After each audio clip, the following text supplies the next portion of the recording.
For decades, you couldn't really say the word Iraq without thinking of one man, Saddam Hussein. So today, let's dive into the story of how one person became so completely intertwined with the fate of an entire nation.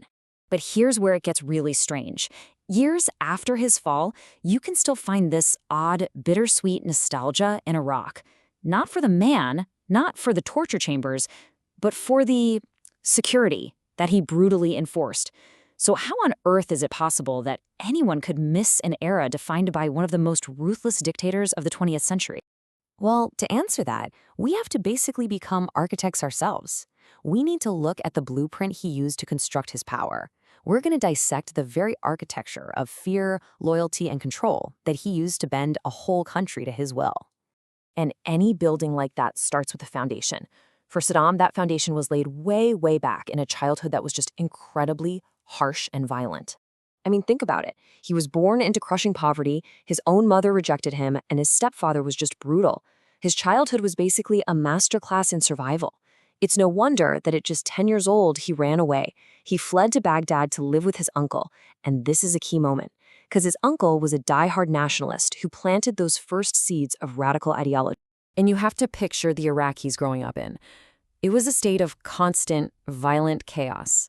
It went from being part of the Ottoman Empire to a British-run territory to a monarchy, and then just a whole decade of bloody coups. This turmoil created a massive power vacuum, the perfect storm for radical movements like the Ba'ath Party to step right in. And at just 20 years old, Saddam found his home in that party. Now, he wasn't some intellectual or a big thinker. He was the muscle. He was an enforcer. And just 2 years later, he's part of a crew trying to assassinate the prime minister. It goes wrong, he gets wounded, but he manages to escape to Egypt. And there, he gets to watch and learn from the master of Arab populism himself, Gamal Abdel Nasser. So when he finally gets back to Iraq, he's not just some party member anymore. No, now he's got a vision. He starts to rebuild the party from the inside out, shaping it into his own brutal image. By 1968, the Baathists take power. Saddam is officially the vice president, but let's be real, everyone knew he was the one pulling the strings. He spent the next decade just methodically putting his own people, his family, guys from his hometown of Tikrit, into every single important job. He was literally turning the government into his personal family business. And all of that quiet, behind-the-scenes work leads us right here, to this date. This is the day the gloves came off, and his grab for power went from a quiet takeover to a very, very public bloodbath. Okay, so picture this. Saddam has just become president. He calls a huge meeting with all the top Ba'ath Party leaders, and the whole thing is televised. He just sits there, calmly smoking a cigar, as a terrified official reads a forced confession, naming 68 of the men sitting right there in the hall as traitors. One by one, their names are called, and they're just grabbed and dragged out of the room. It was pure psychological theater. And this is where you see the true diabolical genius of his cruelty. So 22 of the accused are sentenced to death. But here's the twist. Saddam doesn't use his own guards to do the job. Nope. He forces the hundreds of other party members, the ones who survived the purge, to form the firing squads themselves. He made them kill their own colleagues. In one move, he bound every single one of them to him through this act of collective guilt. The message was unmistakable. There is no one but Saddam. So you might think his entire rule was just built on terror, right?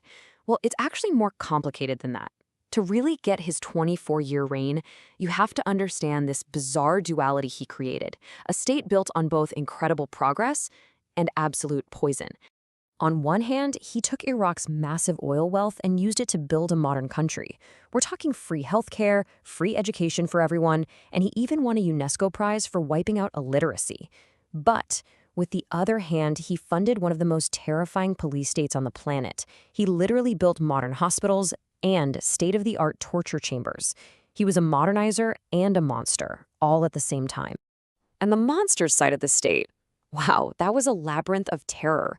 He didn't just have one secret police force, he had 4 major ones. And here's the really clever part. Their jobs were designed to overlap, to create paranoia. They probably spent just as much time spying on each other as they did on the public. And why?